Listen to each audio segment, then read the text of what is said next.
고린도전서 10장 14절로 22절 말씀을 한 절씩 교독합니다. 그런즉 내 사랑하는 자들아 우상 숭배하는 일을 피하라.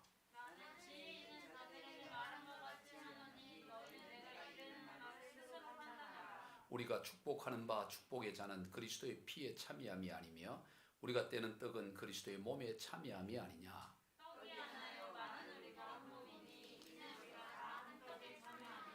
육신을 따라 난 이스라엘을 보라. 제물을 먹는 자들이 제단에 참여하는 자들이 아니냐.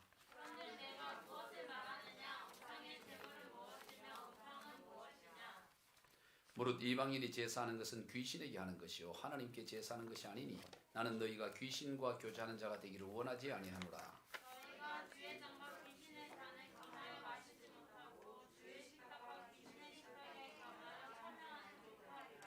같이 읽습니다. 그러면 우리가 주를 노엽게 하시긴 우리가 주보다 강한 자냐. 아멘. 할렐루야. 반갑습니다. 오늘 본문의 내용은 앞서 고린도전서 8장에서 살펴보았던 우상의 신전에 바쳐진 제물을 먹는 문제에 이어서 우상 숭배의 종교의식에 참여하는 문제에 대해서 말하고 있습니다. 고린도전서 8장에서 사도 바울은 우상의 신전에 바쳐진 제물이 시장에 팔려짐으로 모르고 불가피하게 우상 제물을 사먹는 문제에 대해서는 원칙적으로 허용을 했습니다. 본질적으로 우상은 아무것도 아니기 때문입니다. 그러나 오늘 본문에서 우상 숭배 종교의식에 참여하는 문제에 대해서는 절대적으로 금하고 있습니다. 모르고 우상 제물을 돈을 주고 사서 먹는 것과 우상 숭배 종교의식에 알고 참여해서 제물을 먹는 것은 전혀 다른 차원이기 때문입니다. 물론 우상 숭배 종교의식에 참여한다고 해서 그들이 아예 하나님을 떠나 우상 숭배를 한다는 것은 결코 아닙니다. 그러면 논의할 가치도 없지요. 오늘 본문에서의 고린도 교회 성도들은 하나님을 아예 믿지 않고 오직 우상만 숭배하는 것이 아니었습니다. 저들은 하나님을 믿었습니다. 예수님을 그리스도로 믿습니다. 예수님께서 자신들을 죄에서 구원하시기 위해 십자가에 죽으시고 부활하신 그리스도 곧 하나님이심을 저들은 믿고 있었습니다. 그렇지만 동시에 우상 숭배를 하는 종교의식에도 참여해서 제물을 또 먹었던 것입니다. 그저 우상 숭배를 문화 정도로 여겼던 것입니다. 당시 고린도 지역에는 미의 여신인 아프로디테 신전, 즉 비너스 신전을 비롯해서 태양의 신인 아폴로 신전 등등 12개의 거대한 신전이 있었습니다. 고린도는 바로 신들의 도시였습니다.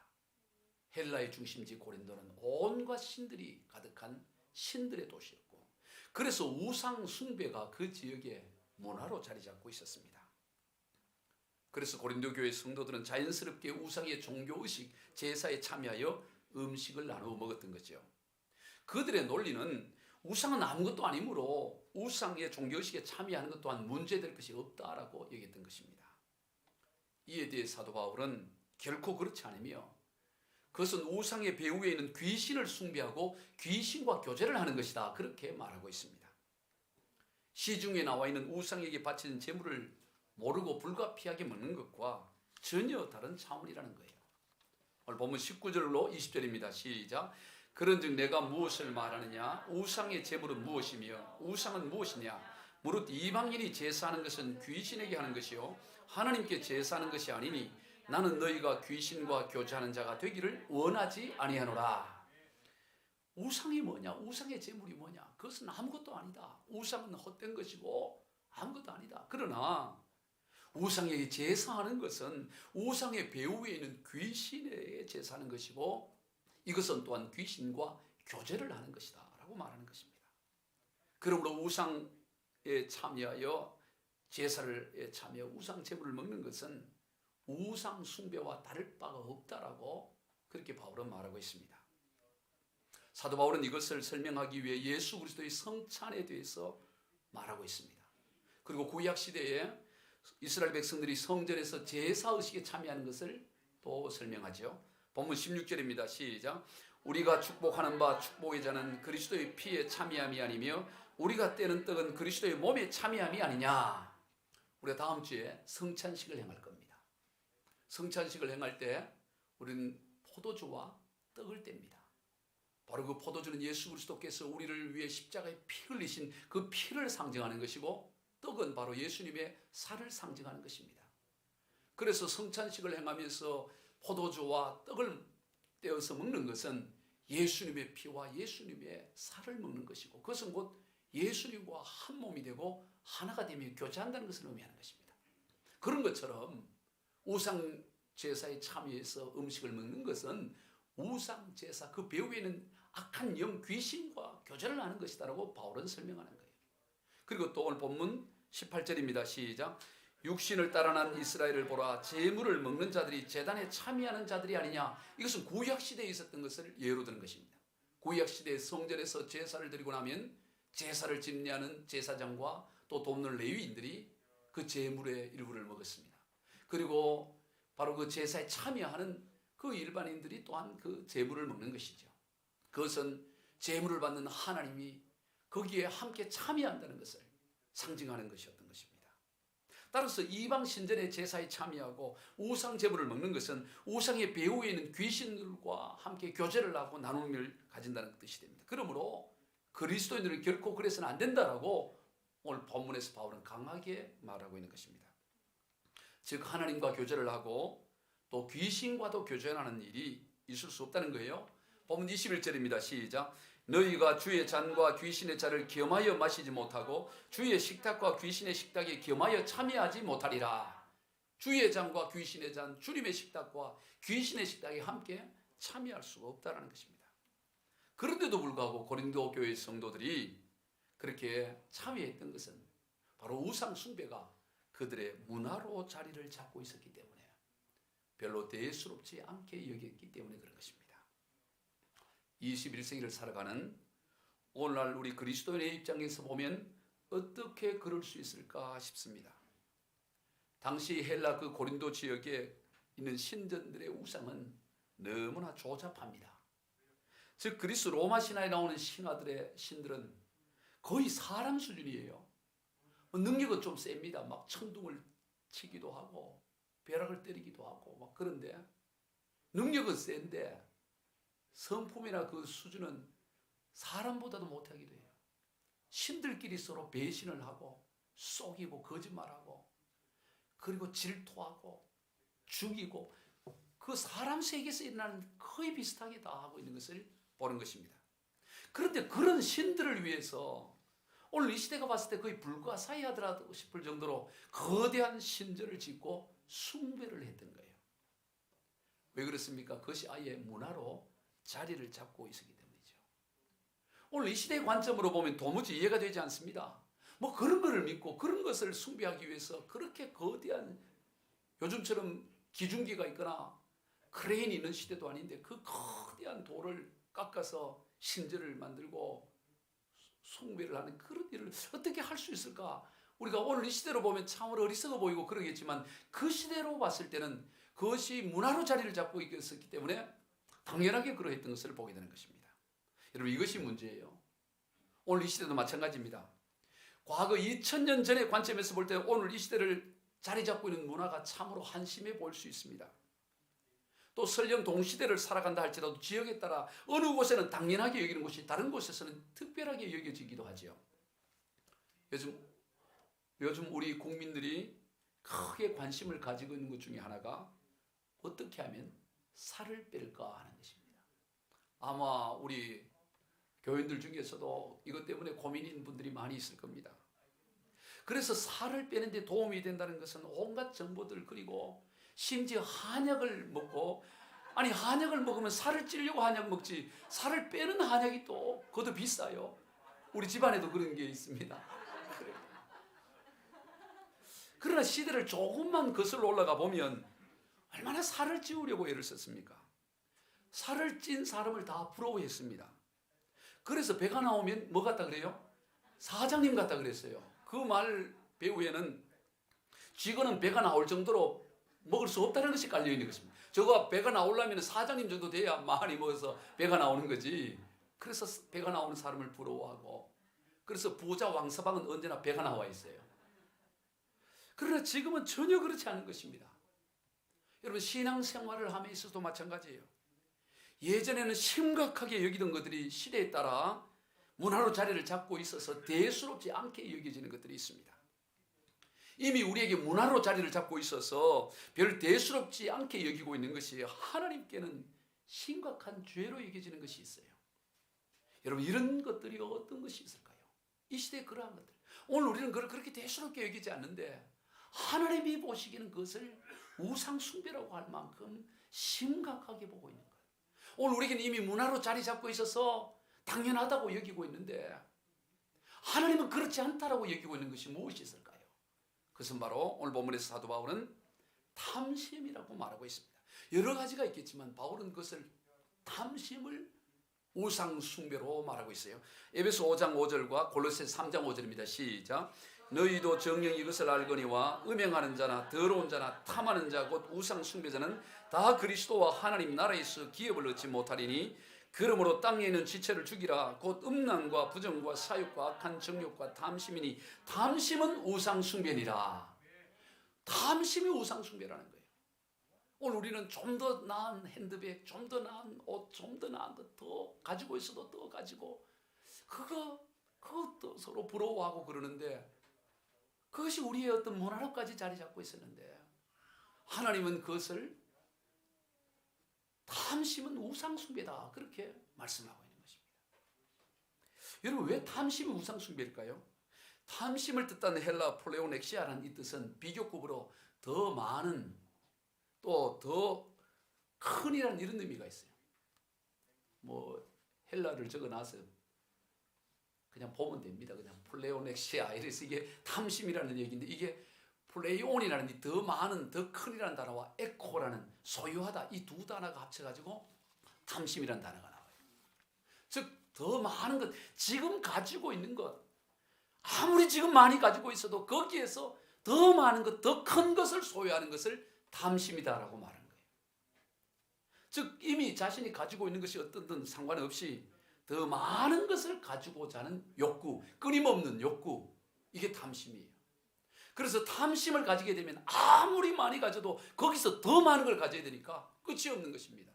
아무리 커도 더 큰 것을 또 가져야 되니까 끝이 없는 거예요. 그럼 왜 사람들은 만족할 줄 모르고 더 많은 것을 소유하려고 할까요? 그 소유물을 의지하려고 하기 때문인 것입니다. 하나님을 의지해야 될 인생이 소유물을 의지하려고 하기 때문에 그래서 탐심이 우상 숭배다라는 거예요. 누가복음 12장에서 한 사람이 예수님께 나와서 부탁을 합니다. 예수님, 우리 형님 보고 좀 재산을 유산을 좀 나누어 가지라고 좀 말씀 좀 해주십시오. 예수님께서 말씀하시면 그래도 우리 형님이 들을 것 같습니다. 아마 이 집안에 아버지가 갑자기 돌아가심으로 말미암아 유산을 나누어 주게 되는데 큰 형님이 다 가져버리는 거예요. 당시 유대법에는 형제가 둘이 있을 때 큰형 장남에게는 3분의 1을 가지고 그 다음에 차남은 3분의 1을 가지게 되는데 이 형님은 그냥 다 가져버린 거예요. 그래서 예수님께 나와서 좀 한 말씀 해달라고 부탁을 하는 거죠. 그러자 예수님께서 이 사람아, 내가 너희 재판관이나 재산을 나누어 주는 사람인 줄로 여기느냐 그러시면서 삶과 모든 탐심을 물리쳐라 그런 얘기를 해요. 재산 나누어 달라고 부탁을 했는데 너 탐심을 물리쳐라 그 얘기를 해요. 누가복음 12장 15절입니다. 시작. 그들에게 이르시되 삶과 모든 탐심을 물리쳐라. 사람의 생명이 그 소유에 넉넉한 데 있지 아니하느니라. 너 소유가 넉넉하다고 해서 인생이 넉넉한 게 아니야. 탐심을 물리쳐야 돼. 그러지 않으면 끊임없이 너는 부족함을 느껴. 그러면서 탐심을 먼저 물리칠 것을 말씀하고 그리고 나서 부자에 관한 유명한 비유를 해요. 이어서 그 내용은 이렇습니다. 어느 마을에 큰 부자가 살고 있었는데 예수님이 하신 비유예요. 이 부자는 땅도 아주 비옥하고 넓은 땅을 가지고 있어서 늘 그렇게 부유하고 잘 사는데 그 애는 얼마나 농사가 잘 되었는지 그 곡물을 다 거두었는데 곡간이 적어서 곡간에 넣어둘 수가 없는 거예요. 곡간마다 다 꽉꽉 차갖고 더 이상 넣을 수가 없어서 이 부자는 기존의 곡간을 헐고 더 크게 곡간을 짓고 거기에 비로소 이제 그의 농산물을 수확물을 다 거기에 창고에 넣은 것입니다. 그리고 나서는 스스로를 향해서 그렇게 말하는 거예요. 내 영혼아, 이제 내가 이렇게 앞으로도 여러 해 쓸 물건이 충분히 있으니 이제는 편히 쉬면서 먹고 마시며 즐기자라고 스스로에게 말하는 거예요. 뭐 이제는 부자니까 이제는 뭐 몇 년 흉년 와도 이제 걱정 없다. 그러니 이제는 좀 편하게 안심하고 쉬자. 그렇게 스스로에게 말을 했다는 거예요. 그럴 때 하나님께서 뭐라고 말씀하시냐면 그러한 그에게 어리석은 사람아, 오늘 밤에 내 영혼을 도로 찾아가면 네가 지금까지 쌓아둔 것이 네 것이 되겠느냐. 자기를 위해서 재산을 쌓으면서도 하나님께 대하여 부유하지 못한 사람은 이와 같은 사람이다 라고 하시면서 주님께서 비유로 말씀을 한 거예요. 여러분 보세요. 고가를 크게 지어갖고 꽉꽉 채워놔도 그래서 이제는 내 인생 안심해도 되고 이제는 아무 걱정 없어 그런다 하더라도 그날 밤에 그 영혼을 하나님이 데려가 버리면 그 쌓아놓은 그 부유함이 무슨 의미가 있겠느냐.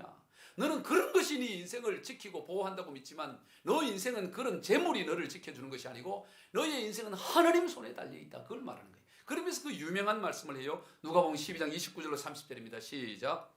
너희는 무엇을 먹을까 무엇을 마실까 하며 근심하지 말라. 이 모든 것은 세상 백성들이 구하는 것이라. 너희 아버지께서는 이런 것들이 너에게 있어야 할 것을 아시느니라. 너 무엇을 먹을까 무엇을 마실까 어떻게 하면 더 부자가 되고 더 가지고 더 크고 어떻게 하면 더 쌓을까 거기에 매여 살아가지 마라. 너에게 필요한 거 하나님 다 알고 있다. 너희 하늘 아버지가 다 알고 있다. 그렇게 말씀하시면서 주님께서 말씀하시고자 하는 것은 너의 인생이라는 것은 네가 쌓고 가지고자 하는 거기에 달려있는 것이 아니고 오직 하나님께 달려있다. 그렇게 말씀하고 있는 것입니다. 소유에 많고 적음의 인생이 달려있는 것이 아니라 오직 하나님 아버지께 달려있다고 말하는 것입니다. 여러분, 탐심의 반대가 믿음이고 믿음의 반대가 탐심입니다. 사람이 탐심을 가지게 되면 믿음이 사라지고요. 믿음을 가지게 되면 탐심이 사라져요. 내 인생이 하나님께 달려있다라는 이 확신이 있으면 탐심이 자리를 잡지는 못합니다. 그러나 내 인생이 재물과 눈에 보이는 거기에 내 인생이 달려있다 그러면 하나님이 보여지지 않는 것입니다. 더 가져야 안심이 알고 더 가져야 비로소 다리를 펼 수가 있을 것 같습니다. 그러나 더 가지면 정말 든든할까요? 그렇지 않습니다. 더 가지면 거기에서 또 더 가져야 될 게 몰려요. 더 가지면 더 가져야 될 게 또 보여지기 시작합니다. 거기서부터 새로 또 출발하는 거예요. 끝이 없습니다. 그리고 이미 가진 것을 잃어버릴까 또 걱정되는 거예요. 아이고 이렇게 창고에 쌓아놨는데 이게 쥐가 먹으면 어떨까? 도둑놈이 와서 가져가면 어떨까? 끊임없이 거기 이미 가지고 있는 것을 잃어버릴까 두렵고 또 가지고 있어도 거기에 더 가져야 되니까 또 늘 그 끝없이 그렇게 매이게 되는 것입니다. 그래서 만족함이 없고 인생이 허무한 것입니다. 탐심으로 모은 것은 그것이 무엇이든지 허무함으로 끝이 납니다. 우상 숭배의 끝이 허무하듯이 탐심은 우상 숭배이기 때문에 언제나 허무한 거예요, 인생이. 여러분, 요것만 더 가지면 내 인생이 이제는 좀 펼 것 같아. 지금 아마 각자 그런 것이 있어요. 요것만 좀 더 가지면, 요러기만 하면. 그러나 여러분, 그거 가지고 나면 어때요? 거기서부터 또 새로 출발해요. 요것만 더 가지면. 그러다 끊임없이 요것만 더 가지면, 요것만 더 가지면 하다가 허무해지는 것입니다. 오늘 우리의 인생의 참된 만족은 그 모든 소유물의 주인 되신 주님이 우리가 가지게 될 때, 주님을 믿게 될 때, 내 인생이 하나님께 달려있다는 것을 확신하게 될 때 우리는 거기에서 만족과 감사할 수 있는 인생이 되는 거예요. 그러지 않는 인생은 언제나 허무해요. 뭔가 성취를 했는데 허무한 것입니다. 솔로몬이 그랬잖아요. 솔로몬이 세상 그 누구보다도 더 가지고 악착까지 더 가졌는데 나중에 보니까 가진 걸 보는데 뭐를 잡았는가 하고 눈을 떡 뜯었더니 손에 뭐를 잡고 있었어요? 바람을 잡고 있는 것 같은 거예요. 솔로몬도 그랬다면 오늘 우리 인생은 마찬가지입니다. 오늘 우리가 무엇보다도 하나님을 잡아야 될 줄로 믿습니다. 하나님을 붙잡을 때 우리 인생에 참된 만족이 있어요. 그렇지 않으면 허무해요. 흘러먹는데 왜? 우상 숭배이기 때문에. 탐심으로 소유하는 것은 우상 숭배이기 때문에 거기를 의지하게 되면 이러려고 내가 이렇게 고생했나? 이러려고 내 청춘, 내 인생 다 바쳤나? 허무해지기 시작하는 것입니다. 그러나 우리 인생이 하나님을 꽉 붙잡게 되면 무엇이든지 감사가 되고 이건 이래서 감사하고 저건 저래서 감사하고, 많으면 많아서 감사하고 적으면 적어서 감사하고, 많으면 많으니 감사하고 적으면 또 적은 것에 대한 가치를 발견하니 감사하고. 그렇지 않은 것은 허무예요. 오늘 인생이 열심히 살았는데 허무함으로 끝나서는 안 되지 않겠어요? 늘 작든 크든 감사함으로, 충만함으로, 만족함으로 있어야 되는 거예요. 러시아의 대문호인 톨스토이 작품 가운데 사람에게는 얼마만큼의 땅이 필요한가라는 단편 소설이 있습니다. 아마 많이들 읽어보신 분들이 있을 거예요. 사람에겐 얼마만큼의 땅이 필요한가. 책 제목이에요. 단편 소설이 두껍지 않습니다. 이것이 제가 학교 다닐 때는 고등학교 때, 중학교인지 정말 기억이 나지는 않는데 학교 교과서에 실렸어요. 요즘 학생들 교과서에는 이것이 있는지는 모르겠는데, 사람에게는 땅이 얼마만큼 필요한가라는 단편 소설이, 주인공이 바흠이라는 한 농부가 하인 하나와 함께 어느 그 넓고 비옥한 땅이 있는 마을에 가서 밭을 사기로 했습니다. 땅을 사기로 했어요. 그런데 거기는 워낙 땅이 넓고 비옥하고 많아가지고 이 땅을 파는데 그거는 몇 평에 얼마 이렇게 팔질 않아요. 몇 마직에 얼마 이렇게 파지 않고 하루치, 날짜치로 팔아요. 하루에 얼마 이렇게 파는 거예요. 하루에. 그 하루에 1,000루블이에요. 하루에 1,000루블을 주면은 하루치의 그 밭을 살 수가 있는데, 그건 다시 말해서 그 하루치 돈을 주고 하루 종일 걸어 다니면서 표시하면 그게 전부 자기 땅이 되는 거예요. 이해돼요? 그냥 하루치 1,000루블, 우리 돈으로 한 30만 원, 50만 원 주고, 그리고 하루 종일 다니면서 표시하면 그게 전부 평생 내 땅이 되는 거라. 그 땅 갔으면 좋겠지요. 거기에 그런 땅이 있는 거예요. 그래서 이 바흠이 하인 하나를 데리고 그 마을에 가서 선물을 주고, 그리고 땅을 이제 1,000루블을 주고 땅을 사기로. 그렇게 이제 다음 날 되면 그 땅에 이제 표시를 하게 되는데, 전날 밤 잠이 오질 않는 거예요. 가슴이 뛰어서, 야, 그 하루 종일 얼마나 멀리 다닐 수 있겠어요? 그 땅을 다 내가 가지고, 땅도 비옥하니 거기에서 목축을 하고 내가 큰 부자가 되겠다 해서 마음이 설레고 그러는 거예요. 그래서 겨우 이제 새벽녘에 잠깐 잠이 들고 이제 날이 새자마자 그 땅을 취하기 위해서 촌장과 여러 마을 사람들과 함께 어느 언덕에 올라가는 것입니다. 언덕에 올라가서 그 1,000루블을 자기 모자를 벗어서 거기를 딱 표시점을 둬요. 근데 조건이 하나 있어요. 하루치의 그 땅을 가지게 되는데 반드시 해가 지기 전에 하루 만에 돌아와야 돼요. 하루 만에 돌아온 땅만 자기 땅이 되는 거예요. 예전에 우리 땅 따먹기 할 때 보면 이 둥글게 원그려 놓고 튕기잖아요. 이 돌 튕겨서 3번 만에 들어와야 돼요.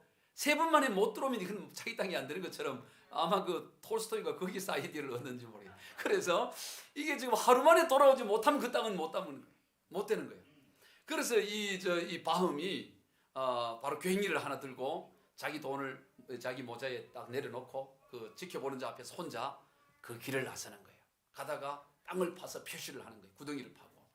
그리고 발걸음이 점점 빨라지는 거예요. 욕심이 생기니까 팍 가서 또 파고 또 파고 날씨가 막 더워지고 햇살이 뜨거워지고 땀이 나고, 그래도 쉬지 않고 계속해서 그냥 땅을 영토를 취하기 위해서 파고 또 파고 계속 정신없이 하는 거예요. 온몸이 땀에 젖지만 계속 해서 하는 거예요. 그런데 보니까 이제 오후가 되고 날이 저물어 갈 것 같으니까 이제 돌아가야 되겠다 싶어서 이제 한 바퀴를 이렇게 돌아서 이제 언덕을 향해 가는데, 가려고 하니까 가도 끝이 없는 거야. 너무 멀리 와서 가면서 후회가 되는 거야. 내가 너무 욕심을 부렸구나. 그때부터 이제 달리기를 시작합니다. 팍 달리는데 발은 지금 다 부풀어서 상처가 나고 고통스러운데 죽을 것 같은 거예요. 그래도 포기할 수 없잖아요. 그 땅들이 이제 해가 지기 전까지만 가면 이제 다 내 땅이 되니까. 그래 드디어 언덕 아래에 왔는데 해가 지고 있는 거예요. 근데 아이고 이제 끝났다 싶은데 가만히 생각을 하니까 해는 저 언덕 위에서는 아직 해가 있겠다 싶은 거예요. 이 밑에는 해가 없지만. 그래서 죽을 힘을 다해 언덕 위로 올라갔더니 해가 딱 있는 거예요. 여전히 안 지고. 그래서 딱 자기가 그 출발했던 그 지점에서 모자를 딱 잡는 거예요. 사람들이 막 환호를 했겠죠. 야, 그런데 그만 거기서 퍽 쓰러져서 입에 피를 토하고 쓰러져 버린 거예요. 그만 그래서 거기서 죽어버렸어요. 아이고 아쉬워라. 그래, 너무 아쉬워. 그럼 그냥 피를 타고 죽어버리는 거야. 그래갖고 이 하인이 어떻게 되면 그 괭이를 가지고 이 톨스토이의 그 책에 마지막은 이렇게 나와요. 예. 하인은 괭이를 집어들고 바흠의 무덤으로 머리에서 발끝까지의 치수대로 약 2m 정도를 팠고 그것이 그가 차지할 수 있었던 땅의 전부였다. 이렇게 끝나. 여기 소설이 끝이야. 그러니까 그 땅이 실제로 얼마나 필요해요? 그 키 높이 그게 그가 바흠의 전부였다라는 거예요. 그리고 우리 코로나 풀리면 그 땅 우리 가서 괭이 하나씩 들고 그렇게 너무 욕심부리러 하지 말고 적당하게 이렇게. 여러분, 탐심의 결과예요. 탐심의 결과는 허무한 것입니다. 출애굽 16장에서 하나님께서는 광야 이스라엘 백성들에게 하늘에서 양식을 비를 내리듯이 내립니다. 그게 바로 만나지요. 만나를 비를 내리듯이 내려주시면서 뭐라고 말씀하시냐? 하루 일용할 양식만 너희들 거두어서 그날 먹으라는 거예요. 그리고 그 한 사람마다 한 호멜, 리터로 보면 약 2리터 양만 거두어서 그 양식으로 먹어라. 왜냐하면 강에서 뭐 이렇게 어떤 곡물을 거둘 수가 없으니까 하나님이 그때 한시적으로 40년 광야 여정 가운데 하늘에서 만나가 내려오게 해서 그거를 주어서 먹게 한 거예요. 그런데 사람들이 아침에 나가보면 그 만나가 내려 있는데 욕심이 생기잖아요. 그래서 한 2리터, 한 사람당 2리터, 8식구 같으면, 5식구 같으면 10리터 정도만 구하면 되는데, 이게 욕심이 생기니까 막 긁어 모으기 시작하는 거예요. 긁어 모아가지고 집에 갖다 놓는 거예요. 그리고 먹는 건 한계가 있잖아요. 그날 하루 먹을 수 있느냐. 먹고 나니까 나머지 남잖아요. 남은데 거기서 어떤 일이 나요? 거기에서 냄새가 나고 썩어서 벌레가 나오고 막 그런 진동을 하는 거예요. 그게 출애굽기 16장에 나오는 것을 보게 되는 것입니다. 탐심의 결과예요. 하나님의 말씀보다 눈에 보이는 당장 이거 먹을 것 이거를 더 의지하는 것이 이게 있어야 내일 또 내 인생 살아갈 수 있다는 거예요. 근데 내일 되면 또 하나님 내일 내려줘요. 내일 되면 또 내일 내려주고 모레 되면 모레 주는데 지금 내일 모레를 위해서 지금 이거 의지하는 거예요. 하나님 보이지 않는 하나님보다 지금 보이는 하나님 내려주신 이 만나를 더 의지하는 거. 그래서 이것이 탐심이 우상 숭배라고 하는 거예요. 하나님 의지하는 것이 아니라 보이는 것을 의지하는 것, 그게 바로 우상 숭배인 것입니다. 우상 숭배가 다른 게 아닙니다. 하나님처럼 의지하는 게 우상 숭배예요. 하나님을 가리는 것이 우상 숭배고 하나님보다 크게 보이는 것이 우상 숭배예요. 우상 숭배가 별난 게 아닙니다. 여러분, 다윗의 일생 가운데 가장 뼈아픈 실수가 무엇이었을까요? 충신 우리아의 아내 밧세바를 취한 한순간의 정욕에 충성스러운 충성스러운 신하의 아내를 취해가지고 하룻밤 즐기고 돌려보내는, 이거 참 안타까우고 뼈아픈 후회죠. 그 훗날 크게 후회를 합니다. 그런데 그것보다 더 큰 뼈아픈 후회가 있어요. 그의 인생의 가장 큰 후회는 바로 사무엘상 24장에 나오는, 사무엘하 24장에 나오는 인생 마지막 말년에 그가 큰 실수를 합니다. 그게 뭐냐면은 바로 이스라엘 군사들의 수를 세는 일이었습니다. 이제 나이가 들어 이제 곧 생사를 떠날 때가 됐어요. 아들 솔로몬에게 이제 왕위도 이전하고 이제 그럴 나이가 될 만큼 인생 노인이 되었습니다. 이제 다 그때 그가 결정적 실수를 해요. 그게 뭘 하냐면은 이스라엘의 군사가 얼마나 많은가, 군사들의 수를 셉니다. 그런데 그 군사들의 수를 센 것을 하나님께서 징계를 받아서 7만 명이 전염병으로 죽어요. 밧세바를 취해가지고는 밧세바의 관계 속에서 그 아이가 하나 태어났다가 며칠 만에 죽는, 그 하나 죽는 일이 일어났지만 이 군사들의 수를 세는 일로 말미암아 요즘처럼 코로나 이런 전염병이 갑자기 생겨갖고 7만 명의 생명이 잃어버리는 일이 납니다. 왜 그랬을까요? 자, 사무엘상 24장 10절을 읽어봅니다. 시작. 다윗이 백성을 조사한 후에 그의 마음에 자책하고 다윗이 여호와께 아뢰되 내가 이 일을 행함으로 큰 죄를 범하였나이다. 여호와여 이제 간과없나니 종의 죄를 사하여 주옵소서. 내가 심히 미련하게 행하였나이다 아니라. 이 사무엘상이 아니고 사무엘하 24장에서 그 자기가 그 군사의 수를 세라고 하고 나서 금방 깨달은 거예요. 아차, 내가 큰 죄를 범했구나. 밧세바를 취하고 나서는 그렇게 인식을 못했습니다. 뭐 왕인데 뭐 여자 하나 뭐 데리고 하룻밤 즐기는 게 그 뭐 그래 문제돼 하고 아무 의식이 없다가 나중에 나단 선자가 책망하고 나서야 정신이 들었어요. 그런데 이 사무엘하 24장에서는 자기가 군사 수를 세고 나서 그 보고를 딱 받고 몇십만이라는 보고를 받는 순간 아차, 내가 큰 잘못을 했구나, 내가 미련한 짓을 했구나, 이렇게 생각합니다. 왜 여러분 군사의 수를 세는 게 왜 미련한 짓이고 큰 죄라고 이 다윗이 스스로 인식을 하고 인정을 했을까요? 그것은 바로 지금까지 다윗이 그런 나라를 세워가고 왕이 되고 지금까지 살아온 것 전부 하나님의 은혜로 말미암았는데, 이렇게 많은 군사가 있는 것도 하나님의 은혜인데 어느 날부터 하나님이 보이지 않고 군사가 보여지기 시작한 것입니다. 군사를 의지하기 시작한 거예요. 자기가 가지고 있는 것을 의지하기 시작한 것입니다. 자기가 가진 모든 것이 하나님으로부터 주어졌음에도 불구하고 그것을 주신 하나님을 바라보는 것이 아니고 그 주어진 그것이 하나님을 가려버리고 거기에 집중하게 되었다 보니 바로 그 하나님이 주신 그 군사가 그 백성들의 그 모든 수요와 그 부유함이 바로 우상이 되어버린 것입니다. 그래서 하나님이 그의 진노한 것을 보게 되는 것입니다. 그의 중심에 문제가 있었던 것입니다. 마음의 중심이 중요한 것입니다. 여러분, 재산을 많이 모아야 돼요? 아니, 별로 모으지 말아야 돼요? 많이 모아야죠. 아니, 그러면 나는 이제 우상 숭배 안 하니까 빌어 먹어야지.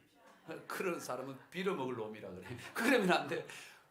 할 수 있는 대로 노력을 해서 재산을 많이 모아야 돼요.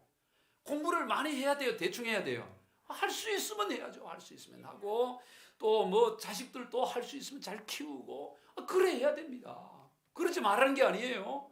그래야 되지만 중요한 것은 뭐냐? 그 중심이 어디냐? 중심이 그 재물의 중심을 둬버리고 자식의 중심을 둬버리고 자기 어떤 가지는 거기에 중심을 두는 순간 그것은 화가 되고 우상 숭배가 되어버리는 거예요.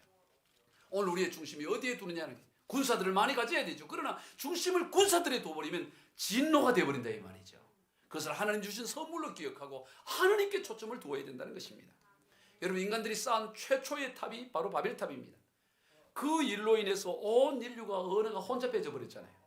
그래서 지금도 많은 이들이 영어 배우고 뭐 독일어 배우려고 머리가 얼마나 아파요. 아까 우리 레이첼 찬양했는데 저게 뭔 소린가? 이게 지금 그 레이첼이 부르는 거랑 가사가 또 틀리기도 하고 이러니까 이게 뭐야? 이래서 이게 뭐 바벨탑 때문에 그런 거예요. 바벨탑 때문에. 아니, 이스라엘 백성들이 탑을 쌓는 이스라엘 사람들이 아니, 탑을 쌓는 게 뭐 그게 큰 죄라고. 이렇게 우리로 하여금 청년들로 하여금 학생들로 하여금 영어 시험 때문에 힘들어하고 언어가 이렇게 혼잡하고 왜 그랬을까요? 그건 왜 그러냐면 중심에 있었던 것입니다. 바로 아담과 하와가 선악과를 따먹는 거, 우리가 생각하면 뭐 과일 하나 따먹는 게 뭐냐 싶지만 그 중심이 바로 하나님과 같이 되려고 하는 것이었고, 창세기 11장에서도 이 바벨탑을 쌓는 그 목적이 하나님과 맞서려고, 우리가 하나님과 맞서자라고 해서 했기 때문에 그 중심 때문에, 그리고 그것을 위해 열심을 냈기 때문에 더욱 문제가 되었던 것을 보게 되는 것입니다. 바로 우상 숭배는 열심을 낼수록 더욱 문제예요. 더 열심을 낼수록, 열심을 내면 낼수록 더 문제가 되는 것입니다. 그러면 우리가 어떻게 이 우상 숭배에서 벗어날 수 있을까 하는 것입니다. 방법은 간단합니다. 예수 그리스도로 충만해 있어야 하는 것입니다. 예수 그리스도의 친밀한 교제가 있어야 되는 것입니다. 그래서 예수 그리스도가 우리의 문화가 되고 우리의 생활이 되어야 되는 것입니다. 그래서 늘 예수 그리스도가 크게 보여야 돼요. 오늘 본문 22절을 읽습니다. 시작. 그러면 우리가 주를 노여워하게 하시겠느냐? 우리가 주보다 강한 자냐? 우리가 주를 노여워하게 할 수 있느냐? 우리가 주님보다 더 강한 자냐? 이 말을 하는 거예요. 이거를 세번역 성경에서는 이렇게 번역합니다. 시작.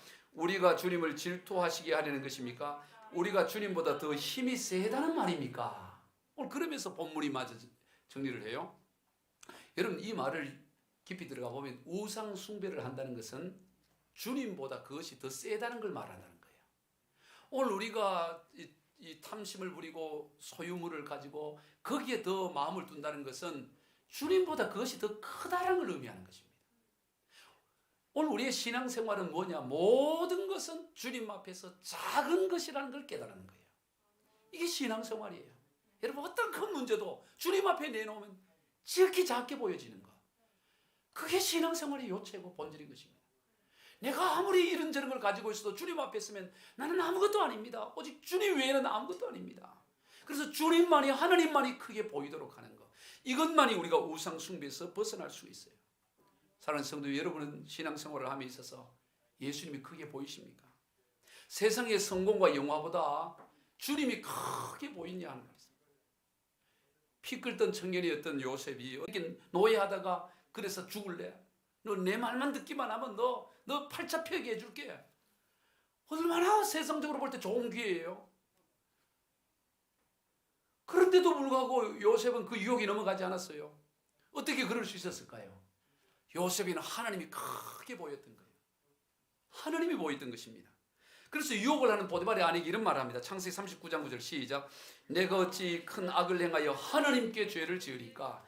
여인이 날마다 요셉에게 청하였으나 요셉이 듣지 아니하여 동침하지 않을 뿐더러 함께 있지도 아니하니라. 내가 어찌 주인 보디발에게 죄를 지을 수 있습니까? 그렇게 말한 것이 아니고 뭐라고요? 하나님께 내가 어떻게 죄를 지을 수 있습니까? 요셉은 언제나 하나님이 보였던 것입니다. 그래서 그 기가 막힌 유혹을 피할 수 있었던 거예요.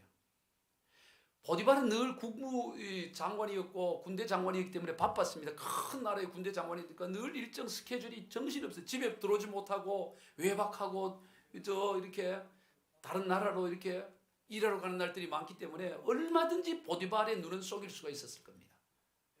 보디발의 아내나 아마 남편 보디발의 눈을 속일 수 있는 여러 기가 막힌 방법들을 제시했을 것입니다. 그럼에도 불구하고 요셉의 그 유혹에 넘어가지 않았던 것은 하나님의 눈은 속일 수 없다는 거예요. 주인 보디발의 남편의 눈은 속일 수 있지만 하나님의 눈은 속일 수 없으니 어떻게 내가 그런 죄를 범할 수 있느냐 하는 것입니다. 하나님을 늘 크게 봤던 거예요. 여러분 이게 신앙생활이에요. 하나님이 늘 크게 보여요. 여러분 우리가 일주일간 생활하다 보면 하나님이 잘 안 보이죠. 막 바삐 일하다 보면 사람이 보이고 또 직장 동료가 보이고 주변 어떤 환경이 보입니다. 그러나 주일날 교회에 오게 되면 어떻게 됩니까? 하나님을 크게 보는 거예요. 따라 봅시다. 예배는 하나님을 크게 보는 시간이다. 갑자기 생각이 나서 아주 중요한 명언이 될 것 같아요. 다시 예배는 집중해서 하나님을 크게 보는 시간이다. 우리가 일상생활 속에는 늘 하나님을 크게 봐야 되지만 살다 보면 하나님이 안 보여. 일이 보이고 뭐 인간관계가 보이고 그런데 예배라고 시간을 딱 정해놓고 주의 말씀을 듣고 하나님을 찬양하다 보면 그 집중해서 하나님이 크게 보여요. 여러분 하나님이 크게 보여져 버리면 내가 그렇게 마음 아파하고 괴로웠던 게 그게 작게 보여져요. 문제는 여러분 없애서 해결하는 게 아니에요. 여러분 문제를 다 해결해서 어떻게 해결하세요? 평생 문제가 생겨나는데 문제는 아무것도 없도록 만들어서 해결하는 것이 아니고 하나님이 크게 보여지면 문제가 작게 보여서 해결하는 거예요. 따라해 봅시다. 문제는 없애서 없애는 것이 아니라 발음이 이상해요. 없애서 없애는 것이 아니라 하나님 앞에서 작게 보여서 없애는 것이다. 이 명언을 좀 적어둬도 되는데 우리 안 적어도 됩니다. 요즘 유튜브에 녹화되니까 들으면 돼요. 여러분 문제는 이거 없애야 되겠다. 아이고 이 인간 없애야 되겠다. 없애갖고는 해결이 안 돼요.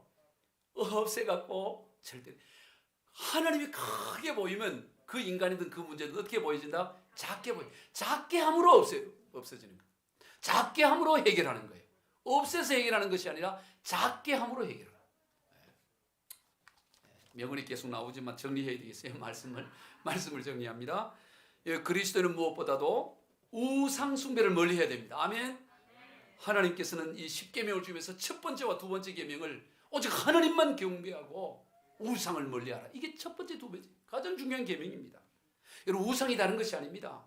뭐 우리 중에 누가 부처상에 절하고 그런 사람 누가 어디 있겠어요? 오늘 이 시대의 우상은 그런 것이 아니라 하나님을 가리고 하나님보다 더 크게 보이는 것이 우상이라는 거예요. 그런 의미에서 이 시대의 우상은 바로 탐심인 것입니다. 탐심이 우상 숭배예요. 탐심에 사로잡히면 하나님이 가려지고 하나님이 보이지 않습니다. 그러므로 우리는 탐심을 멀리해야 되는 것입니다. 탐심의 핵심은 하나님보다 보이는 것을 의지하는 데 있어요. 우리는 거기에서 벗어나서 하나님을 크게 보고 하나님 앞에 모든 것을 작게 만들어야 되는 것입니다. 우리 모두 그런 신앙의 삶을 살아가시기를 주 예수 그리스도 이름으로 축원드립니다. 기도하겠습니다. 하나님 아버지 감사합니다. 오늘 우상에 대하여 하나님의 말씀을 듣게 하심을 감사합니다. 오늘 하나님 우리가 이런저런 형상의 우상은 섬기지 않지만 탐심인 욕심인 그래서 하나님이 보이지 않게 만드는 그런 하나님이여 우상에 우리가 있음을 깨닫게 하시고 그런 것을 치우고 오직 하나님만이 크게 보이는 그래서 우상에서 벗어나는 삶이 되게 하여 주옵소서. 예수님의 이름으로 축복하며 기도드리옵나이다. 아멘.